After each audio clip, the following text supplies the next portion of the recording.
buenos días, ¿cómo les va? Bienvenidos. Bueno, de a poquito vamos. ¿Cómo le va, Sergio? Voy mejorando la voz. Ayer traté de estar muda todo el resto del día, lo que me resultó bastante difícil y complejo, pero de todas maneras voy mejorando. Los tratamientos que me indicó el doctor Snieg ayudaron y mucho. Y hoy estamos aquí con un día helado, helado, ideal para quedarse en casa, tomando mate, tomando un café con leche, comiendo de manera saludable, no a las medialunas. Recuerden, la sensación térmica es de 8 décimas de grado, tan solo. Ya estábamos con el no a las medialunas. Y no a las medialunas, no a las doctor. Medialunas. Bueno. Ya, okay. O sea, ¿cuántas veces hay que repetir? No a las medialunas, sí a una barrita de cereal, sí a un pan integral, en fin. Lo que quieran, lo que quieran ustedes, lo que tengan más a mano, pero no a las grasas trans que no ayudan en nada. Bueno, 011-4535-0705-0706. Recuerden, nos pueden llamar, nos pueden enviar sus mensajes, sus consultas. Y aprovechen también, insistimos mucho en esto, a hacer las consultas por ahí que no tengan que ver con el tema puntual que vamos a hablar hoy aquí en el programa, sino que, como ustedes ya saben, cada 3 semanas hacemos este consultorio abierto donde canalizamos todas las consultas que vienen de distintas temáticas y justamente las respondemos al aire con los especialistas indicados. Así que aprovechen, llamen. Si no es a través de los teléfonos, también nos pueden enviar sus consultas a través de nuestro Facebook, www.facebook.com/Red de Salud.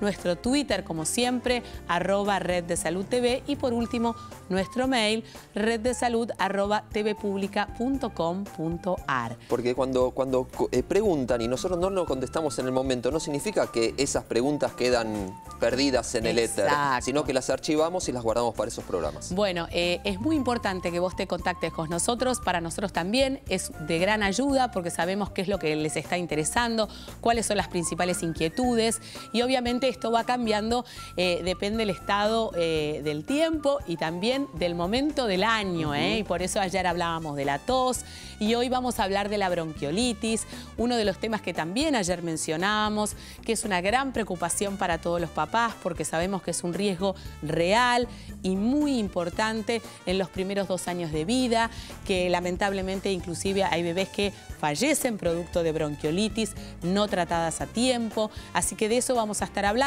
Una buena noticia porque también se está realizando una investigación profunda para ver si se llega realmente a producir un antiviral que ayude a responder correctamente frente a una bronquiolitis. Vamos a hablar con el doctor Vizcayart, la medicina del viajero. Ayer vos, Sergio, mencionabas la importancia que tenía a la hora de viajar, saber y tener en cuenta cuáles son las enfermedades que pueden estar circulando en aquellos países donde nosotros vamos para tomar las medidas preventivas correspondientes. Así que de eso vamos a hablar también en un ratito con el doctor Vizcayart y vamos a hacer actividad física.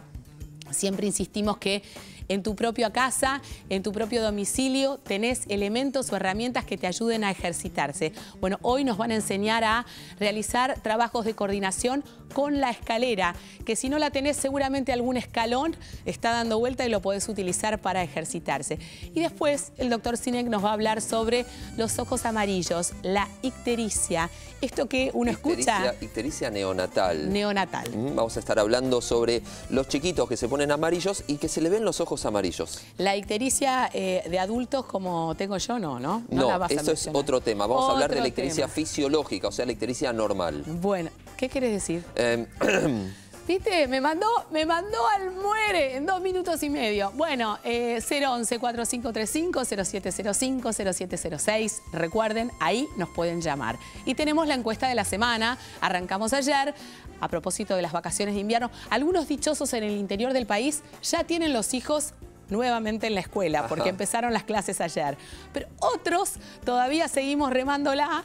Recién justo hablaba con mi hermana que me decía, me estoy llevando a mi hijo a la casa de una amiga que me lo va a tener mientras que yo voy a trabajar. Claro. En fin, situaciones que a todos ustedes seguramente también les están sucediendo.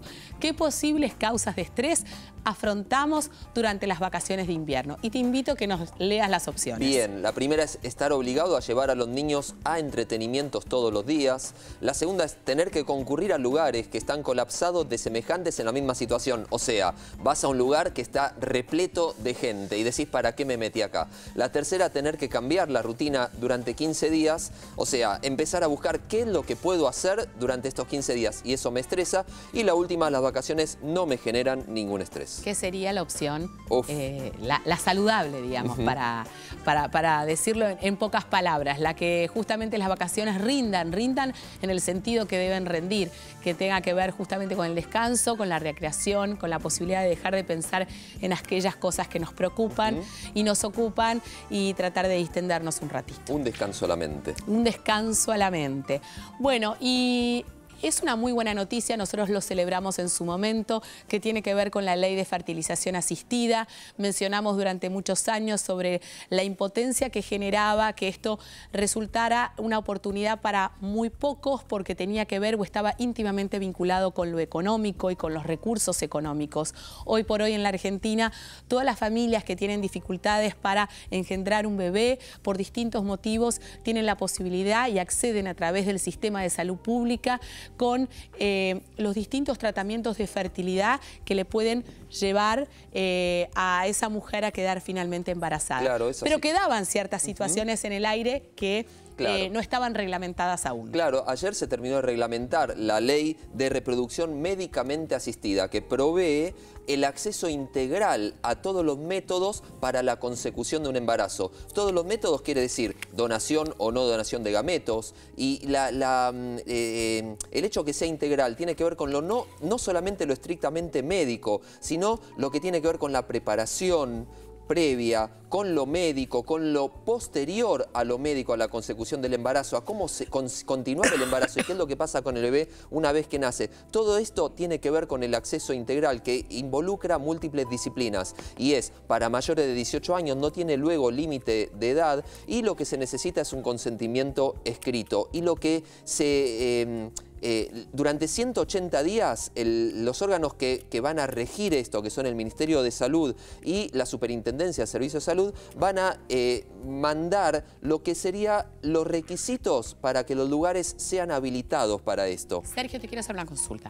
Vos hablabas de que no hay límite de edad y que esto de alguna manera viene a responder una de las grandes dudas que se nos presentaba. ¿Qué pasa con aquella mujer que por ahí ya no dejó de ser fértil, ¿no? Porque ya está en un proceso de menopausia? Claro. Entonces, hablábamos al respecto.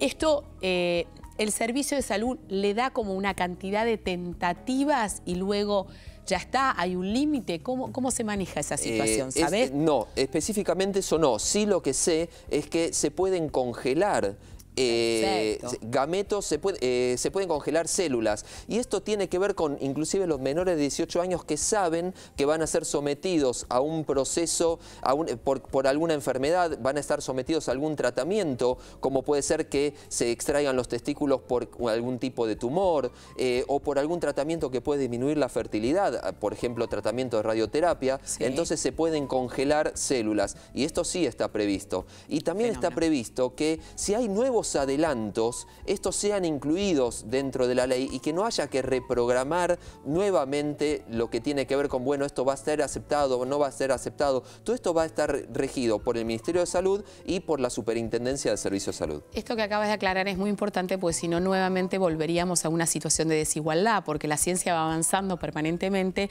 y surgen nuevas alternativas y nuevos tratamientos posibles, donde si vos te quedás como con el más retrógrado, también nuevamente estás en una situación desigual. Inclusive esto no tiene que ver con, porque esto va a involucrar a los tres servicios, a los tres subsectores, el público, el de obra social y el privado, y no tiene que ver con alta o baja complejidad. Esto involucra los tratamientos tanto de alta como de baja complejidad.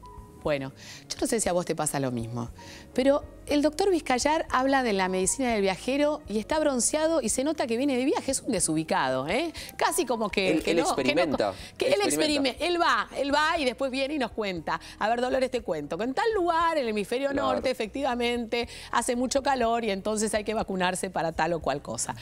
¿Cómo le va, Cristian? ¿Qué tal, Dolores? ¿Cómo andas? ¿Bien? Qué trampillo, no me la esperaba. No, pero no, se te ve tan saludable. Yo estoy que para atrás, ¿eh? Yo dije que el fin de semana estuve en Bariloche y que me enfermé, todo mal. Estás con la laringitis. Una laringitis. Bueno, ya me está diagnosticando. Dicen que la medicina del viajero hay que hacerla viajando. entre otras Obvio, cosas. no, y nosotros lo celebramos, y no somos envidiosos, al contrario, me encanta que así sea. Pero Bueno. sí, durante el viaje he estado en el sudeste de Asia porque tuve la suerte de asistir a la Conferencia Internacional de SIDA que tuvo lugar en Malasia, en Kuala Lumpur. Wow. Y cuando uno viaja tantas horas y está en las salas de los aeropuertos, me tocó estar en la capital de Qatar, en Doha, Sí. y es un aeropuerto muy pequeño, la terminal, y hay una cantidad de gente enorme. Sí. Y ahí uno piensa siempre en esto de las enfermedades que uno puede eventualmente adquirir en esos lugares. Bueno, y ¿no? vos más que nadie debes estar como con la lupa mirando efectivamente los riesgos que esto implica. Y nosotros lo tenemos como incorporado culturalmente, no sé, yo por lo menos con mis hijos, que típico en aeropuertos se acuestan en el piso porque estás cansado y vos decís, por favor, levántate de ahí, o vas al baño, lávate las manos, no toques nada. Bueno, son como un lugar que aglomera mucha gente, que viene de distintas partes del mundo y que obviamente puede tener enfermedades a las cuales nosotros inclusive no estamos acostumbrados, ¿no? ¿Qué medidas, qué podemos hacer nosotros para tener esto en cuenta a propósito de la medicina del viajero? Bueno, por una parte esto, ¿no? Que cuando uno confluye en lugares donde hay grandes aglomeraciones de masa, digamos, los aeropuertos, las salas de espera de los aeropuertos, bueno, ahora estos días lo que está sucediendo en Río de Janeiro, Sí. con la llegada del Papa Francisco, y el gran desborde que ha habido con eso, bueno, esos son escenarios que nos predisponen a tener enfermedades. Por cierto, aquí en el hemisferio sur es la época de la circulación de los virus invernales, de manera que lo que tenemos que tener en cuenta son las medidas, digamos, habituales como para prevenirlos, como lavado de manos frecuente, las medidas de etiqueta a la hora de toser, es decir, llevar la boca al pliegue del codo para digamos, no dispersar tanto las partículas que pueden contener virus. Pero, por otro lado, es relativamente inevitable. Algunas enfermedades nos preocupan en este momento un poco más que otras. Una de ellas son las que se pueden transmitir en lugares como Brasil en este momento, que es confluencia de gente de otras latitudes, como el sarampión. Siempre decimos lo mismo, y ayer esto es lo que mencionabas vos en el adelanto, tener muy en cuenta, sobre todo las personas cuando regresen y quienes nos hemos quedado acá, que ante la presencia en las primeras semanas después de terminada la manifestación de cuadros febriles con erupción en la piel, eso digamos, nos obliga a pensar en sarampión, ¿no? y a notificarlo. Porque decimos, nosotros no lo tenemos de manera autóctona, pero efectivamente el traer es una enfermedad que se puede propagar rápidamente. El riesgo de reintroducción es permanente hasta que no podamos eliminarlo, digamos, del resto de los continentes. América está libre de la circulación autóctona del virus, pero estas últimas semanas en Brasil ha habido circulación de sarampión, no muy aclarado cuál ha sido la fuente, pero 2 o 3 de los estados federados del Brasil han tenido circulación de virus. Así que, digamos, esta es una de las cuestiones que nos preocupan. Lo segundo, por supuesto, siempre frente a la situación de viaje, repasar las vacunas habituales, una de las cuales es la vacuna que nos protege contra el sarampión, la vacuna antitetánica, y siempre quienes tienen la suerte de ir a otras latitudes, como yo, digamos, saber si tienen que atender algunas otras medidas, digamos, de prevención específica frente a la posibilidad, por ejemplo, de tener enfermedades gastrointestinales. Claro. ¿no? Esto también es interesante. Yo pensaba, ahora que me tocó irme el fin de semana al sur del país, que en general uno lo recuerda cuando se va, ¿no? Y a propósito de estas enfermedades que tienen que ver con los ratones, que uno la asusta mucho y decís, bueno, finalmente terminó falleciendo una persona, ¿cómo se llama? El hantavirus. El hantavirus. Bueno, decís, bueno, efectivamente, yo tomé los recaudos correspondientes, agarré la leña, me metí en un lugar que no correspondía y me lavé correctamente las manos. No lo hice.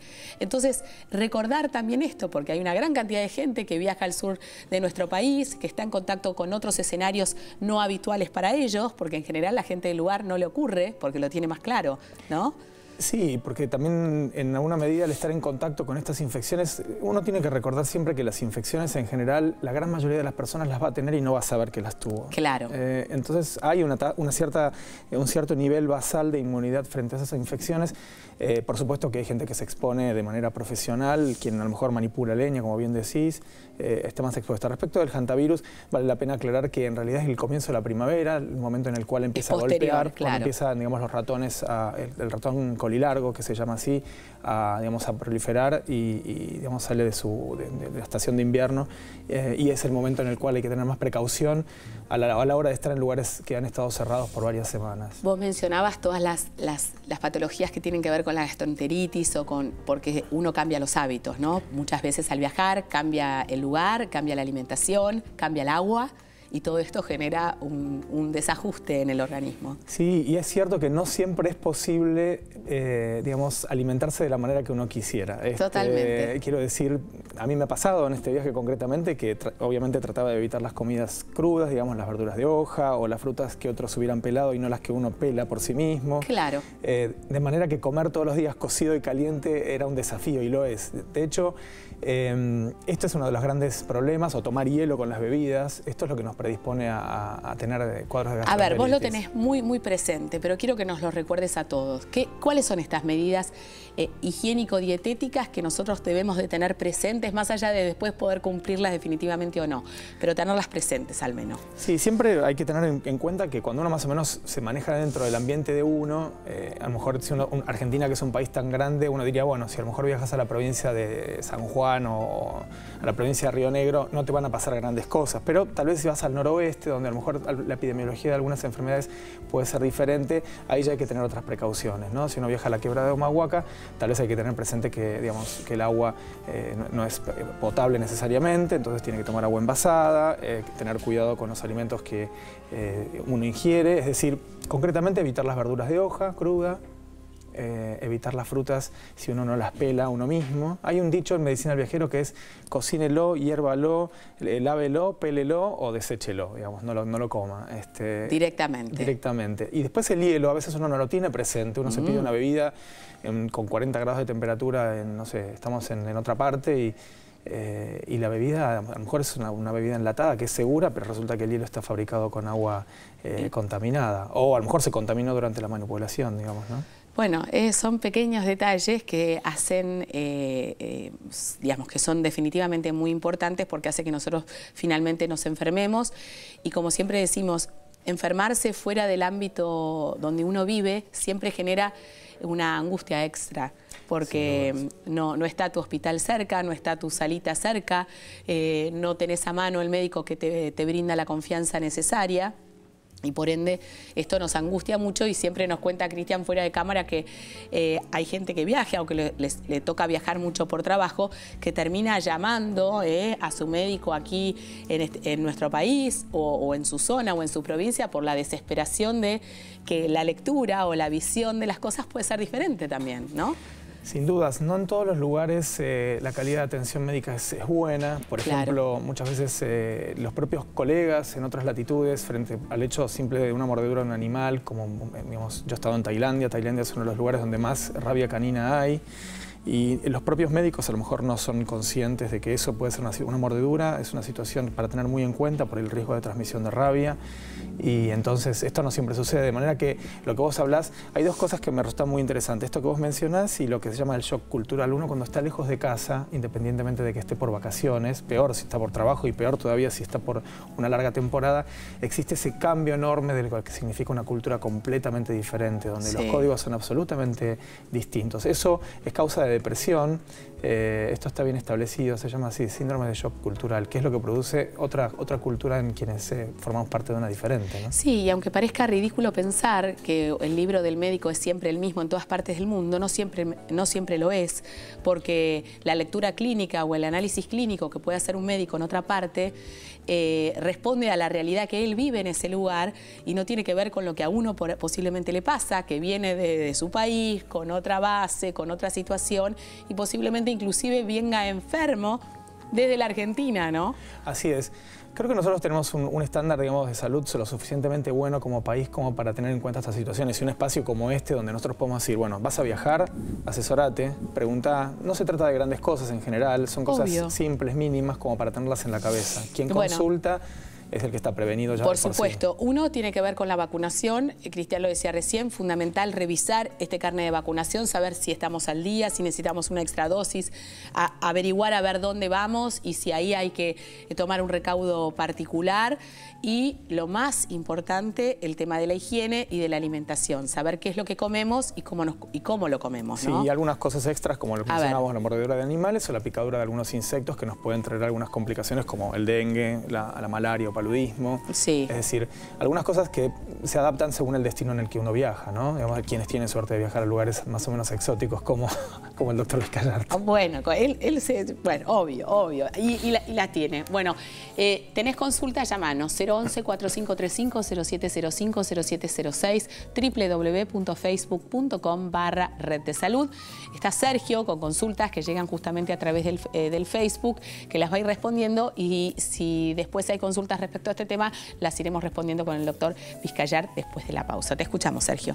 Gracias, Dolores. Vamos a responderle primero a Perla Suárez, que es de Longchamps. Dice que las 2 hijas están vacunadas contra la varicela, pero una estuvo en contacto con la varicela y le hicieron algunas ampollitas en el cuero cabelludo, una atrás de la oreja, y le dijeron que podía ser algo que se llama varicela trunca. Y pregunta si esto es así y si es que puede volver a tener varicela. Sí, Perla, la vacuna contra la varicela lo que hace es prevenir las complicaciones de la varicela grave, como puede ser la neumonía por varicela, la encefalitis por varicela y la celulitis por la varicela. Básicamente, estas son las grandes complicaciones de la varicela, y cuando está vacunado puede tener una varicela mucho más leve, no va a repetir la enfermedad, y esto es solamente una forma leve de varicela, y es que cumplió su objetivo la vacuna.